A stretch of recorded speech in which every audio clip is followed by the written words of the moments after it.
هاي حلوين، عاملين ايه؟ يا رب تكونوا بخير. اللي ما يعرفنيش، انا اسمي ساره البرادعي، وكنا اول فيديو في تحليل المشاهد ايسو فاطمه كنا خدنا اول 4 حلقات، وده هيكون بارت 2. هناخد 5 حلقات المره دي، فخلينا ندخل على طول في تحليل مشاهدهم. يلا بينا.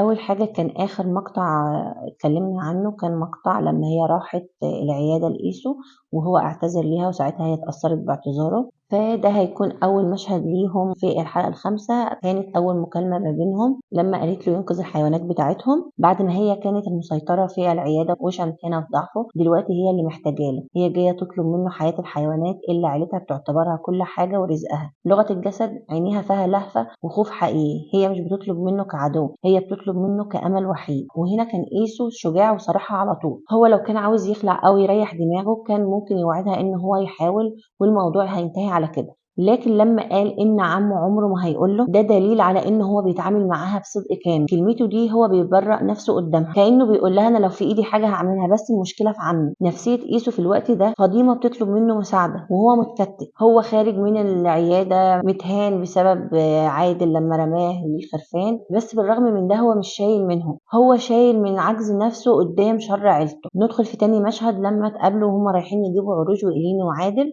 هنا ايسو كان بيحاول يقرب منها لمحاولة فتح كلام، هو بيحاول يكسر الجليد اللي ما بينهم بعد مشهد المستشفى والاعتذار والمكالمة بتاعتهم. لما كانت فاطمة بتشكر عروج، ايسو انبسط.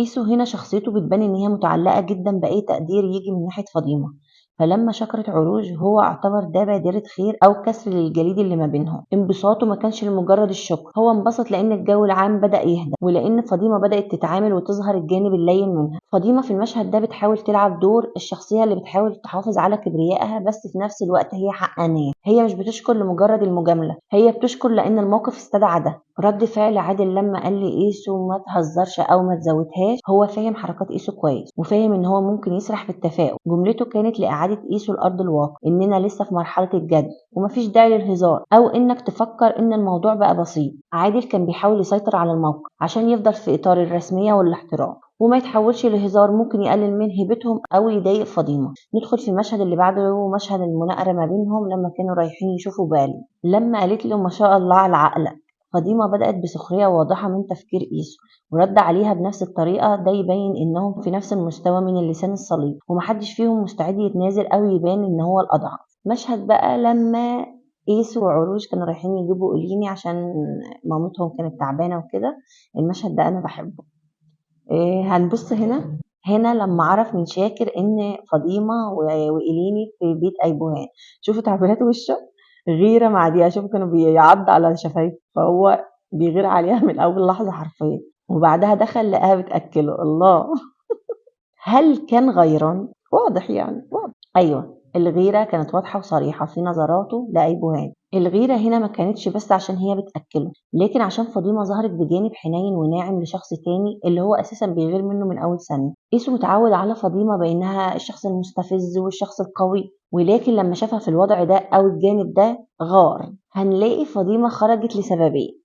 اول واحد، فاطمه هنا كانت في وضع مكشوف، هي البنت القويه اللي دايما لسانها طويل مع ايسو، وفجاه لقاها بتلعب دور الحنينه مع حد تاني. هي حست هنا بارتباك لحظي لان صورتها الناشفه والقويه اتهزت. خروجها ما كانش طاعه الامر بقدر ما كان هروب من الموقف المحرج اللي هي اتحطت فيه. ايسو دخل المشهد وهو مش ايسو بتاع كل يوم اللي بيهزر ويناقر فيها، ملامحه كانت حاده وجاده. طيب هي ليه استجابت؟ لما شخص تبقى متعوده عليه انه بيهزر او واخد وضعيه التهريج ويقلب فجاه ويبقى جاد وصارم، ده بيخلق نوع من الرهبة اللحظية اللي خلتها تستجيب للإشارة وتخرج من غير تفكير. هي خرجت لأن إيسو فاجئها بجدية ومود مختلف عن اللي هي تعرفه، ولأنها حست إن وجودها في المشهد وهي بتأكل أيبوهان بيضعف موقفها قدامه كبنت قوية. ندخل في المشهد اللي بعده لما قالت له إن هي قصت شعرها بسببهم. يخرب بيت شعرها ده، يخرب بيت شعرها في كل حتة، شعرها شعرها شعرها قدام شعرها وفي الحلقات الأخيرة شعرها، يخرب بيت كده. فاطمة بتشوف في أم إيسو الشخصية اللي سرقت منها قوتها في لحظة ضعف وذكرياتها الوحيدة لأمها، عشان كده هي مش قادرة تتعاطف معاها حتى لو هي بتموت.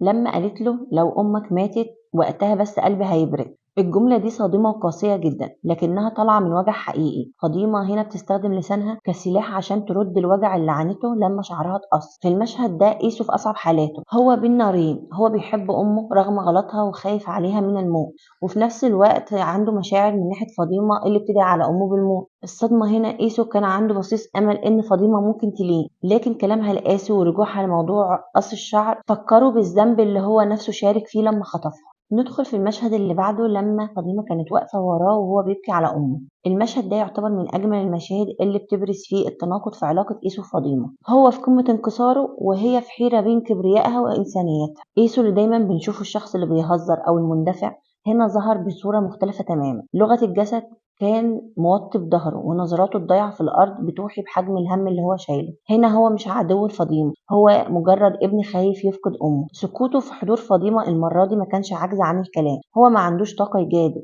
وده اللي خلى فاطمة ترتبك. صراع فاطمة في اللحظة دي ما بين الكبرياء ولا التعاطف. فاطمة واقفة بره بصفتها حماية لإليني أو مستنية إليني، ولكن في الحقيقة هي واقفة بتراقب وجع قيسو. نظرات عيونها لو هتلاحظوا عيون فاطمة كانت بتتحرك عند قيسو. النظرة لقيسو كان فيها نوع من الزعل اللي هي بتحاول تخبيها ورا قناع القوة والكره. هي بتحاول تظهر ان هي مش مهتمة، لكن وقفتها في نفس المكان معاه ومراقبتها ليه بتبين ان وجعه مأثر فيها رغم الكلام القاسي اللي قالته قبل كده عن امه.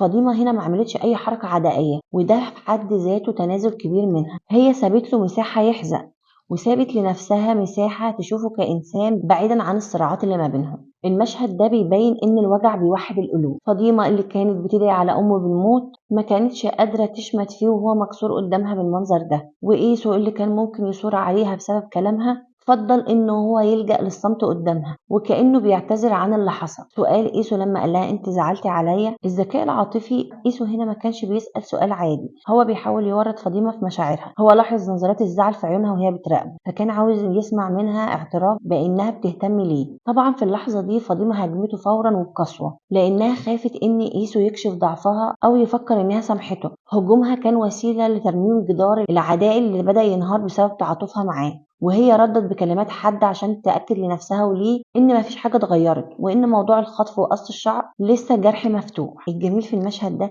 إن قيسو في عز وجع على أمه عنده الرفاهية إن هو يهتم بمشاعر فاطمة ناحيته، وفاطمة في عز كرهها لأمه مش قادرة تمشي وتسيبه لوحده وهو كده، وفضلت واقفة كحماية لإليني أو مستنية إليني. بس في الحقيقة هي كانت سند صامت ليه لما فكرته بإلا عيلته عملته فيهم. نفسيا هي حست إن وجع قيسو على أمه بدأ يسرق تعاطفها، فخافت على نفسها من اللين، فاستحضرت أكبر وجع في حياتها وهو فقدان أهلها عشان تفكر نفسها إن قيسو وعيلته هما السبب. الهدف من ده هي كانت بتجبر نفسها على الكره عشان ما تضعفش قدام ملامحه الحزينة. بالنسبة لصمت قيسو، سكوته ده كان اعتراف بالذنب وتفهم لوجعها. قيسو ما كانش عنده طاقة يدافع عن عيلته وهو شايف الحقيقة المرة في عيون فاطمة. الصمت ده هو اللي قتل جبروت فاطمة، لأن لو كان رد عليها كانت كملت خناق وهي مرتاحة، لكن صمته خلاها تحس بتأنيب ضمير فوري. طيب هي ليه هدت على طول بعدها؟ برغم الوجع اللي عيلته سببه لها إنسانية فاطمة غلبتها. هي اتحرمت من أهلها وعارفة يعني إيه يتم، فما قدرتش إن هي تتمنى اليتم لقيسو حتى لو كان عدوها. هي فصلت ما بين العداوة واللحظة الإنسانية. ندخل في المشهد اللي بعده لما راحوا يطلبوا ايد فاطمة.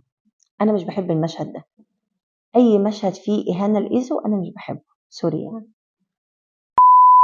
لما امه كانت بتعتذر وقالت لها خليت إيسو يخطفك، نفسية إيسو في المشهد ده الصمت الانفجاري. ملامحه بتعكس صراع داخلي كبير، هو واقف بين طرفين وشعوره بالذنب او العجز واضح جدا. نظرته للارض بتدل على الخزي او عدم القدرة على المواجهة المباشرة للحقيقة المرة اللي بتتقال. رد فعله النفسي كان ما بين الخزي رد فعله النفسي كان ما بين الخزي، العجز والصدمة. لاحظوا ان قيسو طول القعدة ما فتحش بقه خالص، ولا بيدافع عن امه ولا بيدافع عن نفسه. الصمت ده في علم النفس بيسموه الاستسلام للعقاب. هو حاسس ان اي كلمة هيقولها هتخليه يبان كشخص سيء، فبيفضل ان هو يبلع الاهانة كنوع من التكفير عن اللي عمله في فاطمة. الخلاصة، قيسو كان الأكثر تعاسة في المشهد ده. هو المنفذ اللي ضميره صاحي وواقف ما بين أمر أمه دمره وانتقام فاطمة بكسر كرامته. نظرته للأرض هي محاولة للهروب من بشاعة الحقيقة اللي هو شارك فيها. في اللحظة اللي طلبوا فيها فاطمة وهو ما يعرفش، إيسو في التوقيت ده ممكن نسميه الرافض المذعور. إيسو هنا اتصدم صدمة مضاعفة. هو مش بس اتصدم إنه هيتجوز فاطمة، هو كمان حاسس إن كرامته اللي اتهانت لما هم حاولوا يرموه الخرفان بتداس دلوقتي بقرار فرض الجواز من غير ما حتى يعرف. إيسو ظهر مهزوز وهو بيقول لأ لأ.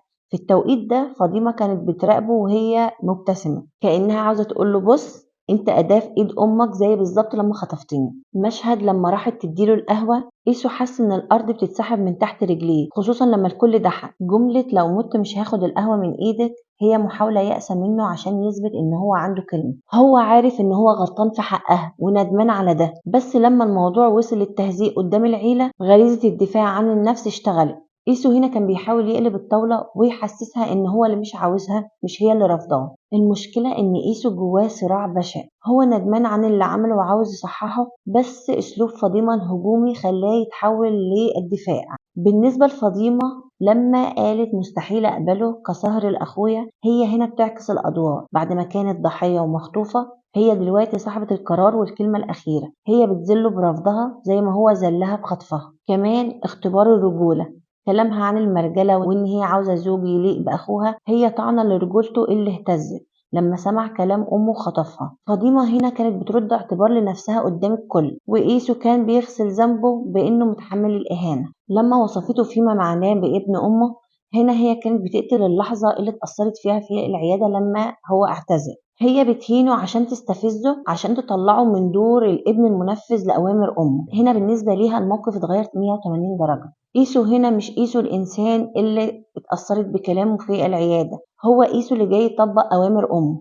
يا ست ما يعرفش، هي دي المشكلة، هي عارفة ان هو ما يعرفش. هي كأنها رسالة لإيسو من خلال إهانتها ليه بتصحي الرجولة اللي جواه، كأنها بتقوله أنا مش هحترمك طول ما أنت بتسمح لأهلك يقرروا عنك ويهمشوك. ندخل في المشهد اللي بعده لما فاطمة كانت بترقص مع عادل وهو كان بيبص عليها. في ناس قالت ايه ده، هو غيران حتى من عادل؟